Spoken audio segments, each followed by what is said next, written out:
महाराष्ट्रातील तमाम डी.एड, B Ed, MA. B Ed शिक्षक बंधू भगिनींना नमस्कार। नुकतीच आता सी.टी.टीची परीक्षा झाली। बऱ्याच विद्यार्थ्यांनी सी.टी.टीची परीक्षा दिलेली आहे, परंतु विद्यार्थ्यांचं म्हणणं होतं की सर ह्यावेळेचा जो काही पेपर आहे हा खूप काय होता, उपयोजनात्मक होता आणि प्रश्न खूप मोठमोठे असल्या कारणाने त्यांना वेळ कमी पडला बांधवांनो। परंतु भविष्यात जर त्यांना शिक्षक व्हायचं असेल तर त्यांच्यासमोर एकच पर्याय राहतो, तो म्हणजे टी.ई.टी. आणि आता टी.ई.टी ही ऑनलाईन होणार आहे आणि ती परत आता IBPS या संस्थेकडे देण्यात आलेली आहे। त्यामुळे बऱ्याचशा आपल्या नवीन जे काही डी.एड, बी.एड करताय त्या विद्यार्थ्यांमध्ये काय एक घबराट आहे की एकतर ऑनलाईन असल्यामुळे कम्प्युटरवर घ्यायची, स्क्रीनवर बघायचं आणि नेमकी प्रश्नांची काठिण्य पातळी कसे असेल, प्रश्न प्रकार कसे असतील। कारण आपलं टी.ई.टीचं सगळ्यांना माहिती होतं, बऱ्यापैकी 7-8 पेपर झाल्यामुळे जे परीक्षा भूमिक अभ्यास करतात चांगलं मार्गदर्शन भेटले तर बऱ्याचशा विद्यार्थ्यांना सहज यश मिळतं बरं का अभ्यास करणाऱ्याला। तर त्यामुळे बांधवांनो त्याच्याविषयी थोडं एक अपडेट आलेलं आहे, ते मी तुम्हाला या ठिकाणी काय करतो सांगतोय। परीक्षा परिषदेची जी वेबसाईट आहे आपली महाराष्ट्र राज्य परीक्षा परिषद पुणे, त्यांच्या वेबसाईटवरती या वर्षाचा जो काही एकूण वेळापत्रक आहे की नेमकं कुठल्या कुठल्या परीक्षा घ्यायच्या आहे, तर साहजिकच स्कॉलरशिप परीक्षा असेल, इतर वेगवेगळ्या शालेय लेवलच्या स्पर्धा परीक्षा असेल, त्याचं जर वेळापत्रक आहेच। परंतु बांधवांनो 2 या ठिकाणी शिक्षक होण्यासाठी किंवा शिक्षकाच्या रिलेटेड परीक्षा आहे। एक म्हणजे टी.ई.टी, ही त्यांच्या या चालू 2023-24च्या वेळापत्रकात त्यांनी याला दिलेलं आहे। तर त्यांचं म्हणणं आहे की 4 लाख मुलं कमीत कमी या परीक्षेला दरवर्षी बसतात। त्यानंतर दुसरी अभियोग्यता TAIT टॅट परीक्षा, म्हणजे त्याच्यामध्ये जवळपास 2 लाख। बघा बरं का, इकडे 4 लाख बसतात, इकडे 2 लाख बसतात। का की ज्यांचं डी.एड झालं आहे त्यांना टी.ई.टी पास असल्याशिवाय त्याचा फॉर्मच भरता येत नाही।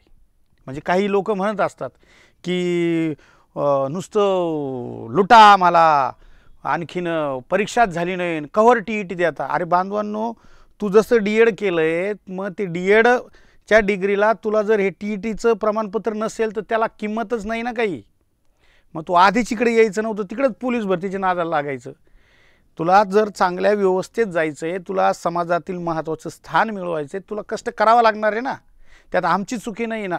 काय असतं, जसं तुम्ही पोलीस भरती, तलाठी, ग्रामसेवक किंबहुना MPSCच्या तयारीला कष्ट करता, तेवढे कष्ट घेता का तुम्ही टी.ई.टीच्या वेळेस? तहान लागल्यावर हिर खांदायची। गेले 10 वर्ष मी पार बेंबीच्या डेट्यापासून सांगतो की अरे ही परीक्षा राज्यसेवा लेवलची आहे। राज्यसेवेचे नुसते पुस्तकं घ्यायला गेले 7-8 हजार रुपयाची पुस्तकं घ्यावं लागतात। कोणत्याही क्लासची फी कमीत कमी 40,000 फी आहे। तुम्ही जर पुण्याला जर गेले तर तुम्हाला 1 लाख रुपयापर्यंत राज्यसेवेची फी असते आणि तुम्हा इथं तुम्हाला असं वाटतं की 1,500 आणि 2,000 शिकावा, एवढे कुठं पैसे असते का? ते उगा आदरणीय शिंदे सरांचे इन्कम सोर्स खूप मोठे आहे आणि एक देव माणूस म्हणून त्यांची फी जेमतेम असती, चला सर्वसमावेशक। पण तुम्ही दिवसेंदिवस काय करू लागले, ते खाली खाली खाली। मला आता बऱ्याचशा प्लॅटफॉर्मवर मी बघतो की त्यांचे फीचा आकडा, की एवढी फीमधून ते खरं देतील का तुम्हाला?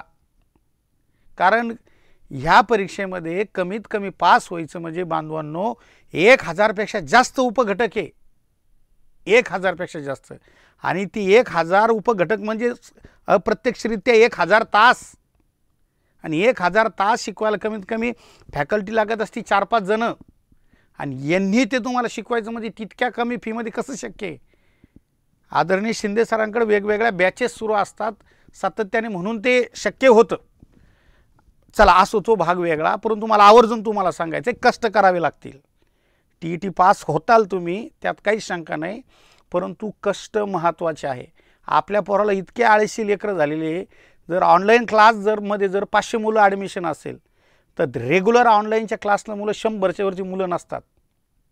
मग जेव्हा त्यांना वेळ भेटेल तेव्हा ते काय करतात, जॉईन होतात। मग कसं शक्य आहे ते? शिक्षण घेणं म्हणजे 2 व्यक्तींमध्ये चाललेला सुसंवाद। एखादी कन्सेप्ट जर फळ्यावर लिहिलेली असेल, तुम्हाला जर ती समजली नाही तर तुम्ही कमेंट करून ते विचारायचं असतं सरला, सर हे नेमकं काय आहे, हे मला समजलं नाही, पुन्हा सांगा। हे ज्यावेळेस घडतं ना त्यावेळेस बांधवांनो तुमच्या संकल्पना क्लिअर होतील। आणि मधल्या काळात जसं मुक्त विद्यापीठ आहे तसंच तुमचे डी.एड. बी.एडचे कॉलेज सुरू आहे. ज्यावेळेस आम्ही डी.एड केलं ते अरे साधं ऱ्हस्व दीर्घ जरी एखाद्या टाचनामध्ये जर चुकलं तर ते मास्तर लगे पोरींसमोर ते फाडून टाकीत होतं आमचं टाचन. चल परत करून आण. आमची हिंमत होत नव्हती. नेमकं काय चुकलं सर. बऱ्याच वेळा असं होत होतं तिने आधी सांगितलेलं चुका पुढच्या वेळेस आम्ही दुरुस्ती केली तरी तो परत तेच करायचा. म्हणजे लय नादच खोळा होता त्या काळामध्ये. पण असं तुम्ही चांगल्या योग्य ठिकाणी योग्य वेळेस डी.एड केलेलं आहे. नक्कीच तुम्हाला त्याचा फायदा होईल. मी महत्त्वाचं तुमच्यासाठी सांगतोय की हे वेळापत्रक दिलेलं आहे आणि यांचं म्हणणं आहे बांधवांनो की फेब्रुवारीच्या पहिल्या आठवड्यात जाहिरात येणार आणि फेब्रुवारी एंडिंग किंवा मार्चच्या पहिल्या आठवड्यात काय होणार आहे बांधवांनो परीक्षा. आता माझं एक आकलन सांगतंय की फेब्रुवारीच्या पहिल्या आठवड्यात जरी बांधवांनो ही जाहिरात आली तरीसुद्धा मार्चच्या एंडिंगला बांधवांनो ही काय होईल परीक्षा होईल. कारण फेब्रुवारी आणि मार्च याच्यामध्ये ज्या वेगवेगळ्या कोर्सच्या प्रवेश परीक्षा असतात. उदाहरणार्थ एखाद्याला बी.एडला घ्यायचं आहे ॲडमिशन तर बी.एडची एक परीक्षा असते CET. एखाद्याला M.एडला ॲडमिशन घ्यायचं आहे त्याची एक CET असते प्रवेश परीक्षा. किंवा एखाद्याला M.कॉमला घ्यायचं आहे लॉला घ्यायचं आहे. मग यांच्या परीक्षाचं वेळापत्रक हे जवळपास 1 महिन्यामध्ये काय झालेलं आहे पूर्ण तयार झालेलं आहे. मग आपल्याला आता जागा कधी आहे कारण TET घ्यायची म्हणजे 4 लाख मुलं बसणार आहे. ती 15 दिवस परीक्षा चलन जवळपास ऑनलाईन असल्यामुळे. मग त्यामुळे तेवढे कम्प्युटर तेवढं साधन सामग्री काही सोपी गोष्ट नाही ती काय पोलीस भरतीचं थोडी पेपर 1 दिवसात संपणार आहे. हे शिक्षकाचं काम आहे सगळं. त्यामुळं आवर्जून काय करा अभ्यासाला लागा. तुमची परीक्षा होणारच आहे. कारण 90% लोकांना काय वाटतं की जाहिरातच आली नाही कुठून फॉर्म भरा. ते विश्वास नागरे पाटील म्हणतात ना की शांततेच्या काळात जर घाम गाळला तर युद्धाच्या वेळेस रक्त सांडायची गरज पडत नसते. त्यामुळं बांधवांनो बघा तुम्ही बरेच सर्व शिक्षक नेहमीच तलाठी ग्रामसेवक लिपिक वेगवेगळ्या स्पर्धा परीक्षेची तयारी करतात. त्यामुळं साहजिकच मराठी इंग्रजी गणित इतिहास भूगोल यांचा अभ्यास तुमचा सतत सुरू असतो. फक्त TET एकच असा विषय आहे की जो तुमच्याशी काय नसतो रिलेटेड नसतो तो म्हणजे बालमानसशास्त्र. आता बालमानसशास्त्र याचा मूळ विषय तो मानसशास्त्र आहे. मानसशास्त्राच्या विविध शाखा असतात त्यापैकी हा बालमानसशास्त्र की ज्या शास्त्राचा वयोगट 6 ते 14 वयोगटाचा असतो आणि 6 ते 14 वयोगटातल्या मुलाला समोर ठेवून जे काही तत्त्वज्ञान वेगवेगळ्या शास्त्रज्ञांनी मांडलेलं आहे त्या शास्त्राला आपण बालमानसशास्त्र म्हणतो. मग ह्या बालमानसशास्त्रावर 30 क्वेश्चन दरवर्षी काय केले जातात TET CTET विचारले जात असतात. तर त्याची ही बांधवणूक का आहे बॅच आहे. ती बॅच आपण उद्या म्हणजे 30 जानेवारीपासून काय करतोय सुरू करतोय. आणि आत्तापर्यंत मी जेवढ्या काही बॅचेस घेतलेल्या आहे त्या सगळ्या बॅचेसची फी बांधवणूक किती रुपये आहे 1000 रुपये असते. तुम्हाला जर माझं म्हणणं पटत असेल तुम्हाला जर विश्वास असेल की ह्या व्यक्तीकडे क्लास लावल्यावर नक्कीच आपल्याला फायदा होईल तर अशांनीच काय करायचं बांधवांनो ह्या नंबरवरती काय करायचं 96 57 45 16 45 हा वैयक्तिक माझाच नंबर आहे. याच्यावर फोनपे किंवा गुगल पे करायचा आहे. त्याचा स्क्रीनशॉट मला टाकायचा आहे आणि म्हणायचं सर मी तुमचे पैसे पे केलेले आहे मला बॅचला जॉईन करा. कारण ही स्पेशल बॅच आहे. कारण तुम्ही इतर बॅचमध्ये एकत्रित असतं परंतु स्पेशलचा अर्थ काय असतो की तुमच्याकडून मी तयारी करून घेणार. अदर जसे प्लॅटफॉर्म आहे वेगवेगळे तशी गोष्ट नाही आहे. इथं काय आहे तुमच्यासाठी शिक्षक अभ्यास करत असतो अगोदर. तो तर्क वितर्क लावतो त्याच्या मागच्या गेल्या 10-15 वर्षाचा अनुभव लावतो आणि तो तुम्हाला रेडीमेड काय देतो बांधवांनो मटेरियल देतो. तुम्हाला फक्त त्याचं काय करायचं आहे या ठिकाणी त्याचा फक्त वाचन करायचं आहे अभ्यास करायचा आहे आणि इमानदारीनं विचारायचं आहे की सर हे मला समजलं नाही. कारण तुम्ही जोपर्यंत म्हणणार नाही समजलं नाही मला कसं कळणार मी का देव आहे का बसलेले 500 मुलापैकी की याला हे समजलं नाही मग त्याला ती फोन करून सांगा. तुमचा मला मॅसेज आला पाहिजे तुमचा फोन आला पाहिजे तुमचा व्हॉट्सअप आला पाहिजे की सर हा टॉपिक मला समजला नाही याला काय करता येईल. मग माझ्याकडे सगळे पर्याय असतात त्या पर्यायाने मी ते शिकवत असतो. म्हणून माझी फी इतर सर्व शिक्षकापेक्षा जास्त असते कारण मी विद्यार्थ्यामध्ये बदलच घडून आणतो. आलं लक्षात. तर याची फी 1000 रुपये आहे. परंतु आदरणीय शिंदे सरांचा आग्रह होता की सध्या दुष्काळ परिस्थिती आहे आणि सर थोडी फी कमी करा. त्यांचा आदर ठेवून बांधवनो ही 1000 फी रद्द करून काय करतोय फक्त 100 विद्यार्थ्यांना पहिल्या कारण जास्त विद्यार्थी नको. काय असतं मी कधी कधी झूमवर सुद्धा घेत असतो. झूमवर घेतल्यामुळं काय होतं, डिस्कस करावं लागतं, प्रत्येकाला चान्स द्यावा लागत असतो बोलायला. आणि आमच्या महिला भगिनी काय असतात, एक ताई बोलली की दुसरीला वाटतं मी बोलते, ती बीला वाटलं बोलली की ती सी पण बोलते, डी पण बोलते, ए टू झेड सगळ्याच बोलायला लागतात. त्यामुळं सगळ्यांना आम्हाला काय करायचं, सगळ्यांचं सांत्वन करावं लागतं. म्हणून पहिल्या 100 विद्यार्थ्यांना बांधवांनो ही 1000ची फी कॅन्सल करून आपण किती ठेवतोय, फक्त 500 रुपये. 500 रुपयामध्ये बांधवांनो तुम्हाला ही बॅच या ठिकाणी मी देणार आहेत. मागचा इतिहास तुम्ही बघा, वाटलंच तर मागचे व्हिडिओ बघा जुने, मागच्या वर्षीचे, त्याच्या मागच्या वर्षीचे. आज 2 वर्षापूर्वी 999 रुपये फी असायची बांधवांनो. आणि तुम्हाला पूर्ण मटेरियल कोणतं असणार आहे, IBPS पॅटर्ननुसार असणार आहे. काही जणांना वाटतं IBPS पॅटर्ननुसार कसं काय गुरुजी, कारण 2017ची ऑनलाईन परीक्षा झाली होती, 2023ची IBPS आणि TCSनीच घेतली होती. मग याचे क्वेश्चन बांधून आले ना आमच्यापर्यंत. जवळपास आदरणीय शिंदे सरांच्या क्लासमध्ये 2000 मुलं बांधवांनो आत्ता मागच्या अभियोग्यता परीक्षेत होते. मग ह्या मुलांना आम्ही सांगायचो की नेमकी ढाचा कसा आहे, ते कशा पद्धतीने क्वेश्चन आले. मग त्या सर्व विद्यार्थ्यांनी पाठवलेल्या क्वेश्चनचा वापर करून आणि आमचा अनुभव बांधवांनो की ऑनलाईनवरची पद्धत थोडी वेगळी असते आणि काय म्हणू आपण त्याला, एक थेरी परीक्षेची किंवा ऑफलाईनची पद्धत थोडीशी वेगळी असते. ह्या सगळा पॅटर्न लक्षात घेऊन ह्या बॅचमध्ये तुम्हाला नक्कीच यश मिळवण्यासाठी आम्ही रात्रीचा दिवस करू, यात काही शंका नाही. आता काही जणांना काय वाटतं सर की नेमकं काय आहे याच्यामध्ये, बरेच जण खूप भोळे भाबडे असतात की त्यांच्या काही लक्षातच बसत नाही.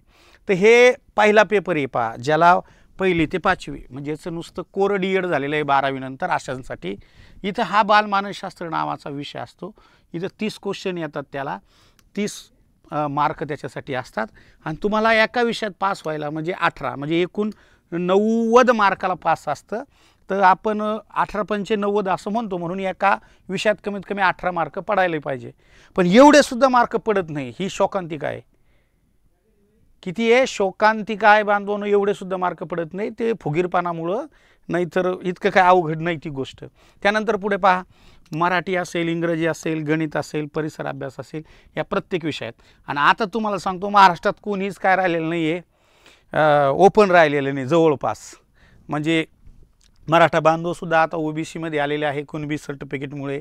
आणि जे उरलेले मराठा बांधव ज्यांचं कुणबी आणखी निघालेलं नाही ते EWSमध्ये येतात, किंवा ब्राह्मण समाजसुद्धा EWSमध्ये येतो, किंवा अदर कुणीही EWSमध्ये येतं. म्हणजे प्रत्येकाला आता 90 मार्काची गरज नाही. कितीची गरज आहे, 83 मार्काची गरज आहे. फक्त तुम्ही काय करायचं आहे बंधू भगिनींनो, EWS प्रमाणपत्र काढा. चला पुढे जाऊ आपण. आणि 150 पैकी 83 पडते बरं का. हजारो मुलं एक मार्काने TET नापास झाले रे, काय सांगा. हजारो मुलं रडायचे, सर असं झालं बघा ना, तुमच्या विषयात खूप चांगले मार्क पडले, परंतु मला गणितात आणि इंग्रजीमध्ये पडलेत नाही. आता म्हणून ताई मी काय करू बरं. आता मग ते आता चला असं जाऊ द्या, तो भाग वेगळा. तसंच इकडं सेकंड पेपर असतो 6 ते 8चा. याच्यामध्ये सुद्धा 30 क्वेश्चन असतात, 30 मार्क असतात. याच्यात 18 तुम्हाला पाडावे लागतात. मग इथं सुद्धा 90 पैकी तुम्हाला 150 पैकी बांधून 183 मार्काची गरज असते. हा कला शाखेचा आहे, इतिहास भूगोल असतं याच्यामध्ये. त्यानंतर पुढे बघा, हा विज्ञान शाखेचा. इथं सुद्धा हेच आहे, बाकीचे सेम टू सेम 30. मी माझ्या विषयाचं सांगतो, एखाद्या दिवस वेळ घेऊन हे सगळं तत्त्वज्ञान मी तुम्हाला नक्कीच काय करेन बांधवांनो, समजून सांगेल सगळं. चला, तर मग आता हे 18 मार्क लागतात, पण मी तुम्हाला हमी देतो बांधवांनो, ह्या 30 मार्कापैकी तुम्हाला सहज मी 25 मार्क पाडून देणार. किती, 25 मार्क पाडून देणार. मग ते म्हणतात कशामुळे, तर त्याच्यासाठी अभ्यास करावा लागतो. ते म्हणतात ना, शुद्ध बीजापोटी फळे रसाळ गोमटी. जर आपले बी म्हणजेच मूळ म्हणजेच मार्गदर्शक जर परीक्षा भूमिक अभ्यास करत असतील सातत्याने, आणि ते अनेक यशाला तर स्पर्धा परीक्षेत शॉर्टकट नसतो, परंतु बांधवांनो काय असतं माहिती का, काहीतरी टेक्निक आणि काहीतरी क्लुप्ती असेल ना, तर 100% विद्यार्थ्याला यश येत असतं. तर 2013 ते बांधवांनो 2000 इकडे 21 याचा जर व्यवस्थित आपण अभ्यास केला ना, तर ठराविकच घटक असे बांधवांनो पुन्हा पुन्हा काय केले जातात, विचारले जातात. साहजिकच स्पर्धा परीक्षा म्हटली का 30 चॅप्टर असतात, पण त्या 30 चॅप्टरपैकी कोणते चॅप्टर महत्त्वाचे हे ज्यावेळेस तुम्हाला कळतं ना आणि त्याची डेप्थ समजते ना त्यावेळेस तुम्हाला ते कळतं. आणि लक्षात ठेवा, हे परत हे बालमानसशास्त्र राज्यसेवा CSAT असतं का 8 पर्याय, तसे 8 पर्यायाचे क्वेश्चन असतात त्याच्यामध्ये. ज्ञान, आकलन, उपयोजन आणि कौशल्य या 4 मेथडवरती क्वेश्चन विचारले जातात. ज्ञानावरचे क्वेश्चन 2-3 असतात की एखाद्या शास्त्रज्ञाचं नाव, एखादी गावाचं नाव, त्याच्या जन्माचं नाव किंवा सण सणावली एवढे. परंतु खालीलपैकी योग्य काय ना अयोग्य काय पूर्ण उपयोजनात्मक क्वेश्चन इथं असतात. त्यामुळे बांधवांना हे अवघड आहे. त्यामुळे तुम्ही बघू शकता हे चॅप्टर आहे आणि हे त्याचं विश्लेषण आहे. याच्यासाठी अनुभव लागतो आणि तुम्हाला हे यूट्यूबवर कधीच कुठल्या दिसणार नाही. ते फक्त बांधवांनो तुम्हाला इथंच दिसेल. कारण आज नाही शिकवत आम्ही. म्हणजे मी जवळपास 2012 पासून तर पहिली TET आणि हे आत्ताची जवळपास 7-8 वर्ष झाले ह्या परीक्षेला शिकून आम्हाला त्याचं काय म्हणतात त्याला त्याचा आवाका कळलेला आहे. नेमकं काय परीक्षेत विचारलं जातं हे कळलेलं आहे. त्यामुळे मी तुम्हाला या ठिकाणी माझ्या ह्या विषयात काय करतो हमी देतो की 25 मार्क सहज पडतील. पण त्यासाठी मी सांगेल तसं गोष्टी करावी लागतील. नंबर 1चा नियम की दररोज ऑनलाईन यावं लागतं. नंबर 2 तुम्ही व्यवस्थित जसं 10वी-12वीला तुमच्या वह्या असायच्या तशा तुम्ही रंगीबिरंगी नोट्स काढून ठेवल्या पाहिजे. नंबर 3 तुम्ही छान सराव केला पाहिजे. कुठलंही यश संपादन करायचं असेल तर सराव आणि भला मोठा सराव जर केला तर आपल्याला यश हमखास येतं. आणि काय असतं कुणीतरी जर बघणारा असेल ना अभ्यास केला का नाही केला, कुणीतरी थोडंसं बोलणारं असेल ना तर यश मिळतं बरं का. कारण D.Ed B.Edची मुलं इतके पोलीस भरतीसारखी येडे नसते. गुडघ्याला बाशिंग उतावळा नवरा हे मुलं हुशार आहे D.Ed B.Edचे. त्यांना फक्त काय करावं लागतं, योग्य काय द्यावं लागते, दिशा द्यावी लागते आणि त्यांना जाणीव करून द्यावी लागते बांधवांनो. आणि क्लासमध्ये तेवढं तर वातावरण साहजिक होत असतं. आपला व्हॉट्सअप ग्रुप असल्यामुळे त्याच्यावर चर्चा सुरू असते आणि मी वेळोवेळी त्याच्यामध्ये कमेंट पण करत असतो योग्य त्या ठिकाणी. त्यामुळं मजा येते तुम्हालासुद्धा. तुम्हाला तुमचे जुने दिवस नक्कीच आठवतील. त्यामुळं खास करून महिला भगिनींना एक खूप सुवर्ण संधी आहे. या सुवर्ण संधीचा लाभ घ्या. तुम्ही सहज आपलं एकटे जरी कुठं जेवायला गेले तर सहज 1000 रुपये खर्च येतो. एक कुटुंब घेऊन गेले तर सहज आपल्याला 1,500-2 हजार रुपये जेवायचा खर्च येतो. तर बांधवांनो असं समजा की 500 रुपये म्हणजे तुमच्या पूर्ण कुटुंबाचा बाहेर गावाला गेल्यावर नाश्त्याचा जो खर्च आहे त्याच्यात तो विषय व्हायला लागला. आणि तुमच्या कुटुंबाच्या भल्यासाठी बांधवांनो ते 500 रुपये खर्चणं काही मोठी गोष्ट नाही. कारण आता जस्ट तलाठी ग्रामसेवकची जाहिरात येऊन गेली. आत्ता परत स्टाफ सिलेक्शनची सुद्धा जाहिरात येऊन गेली. तुम्ही त्या परीक्षा दिलेल्याच असतील.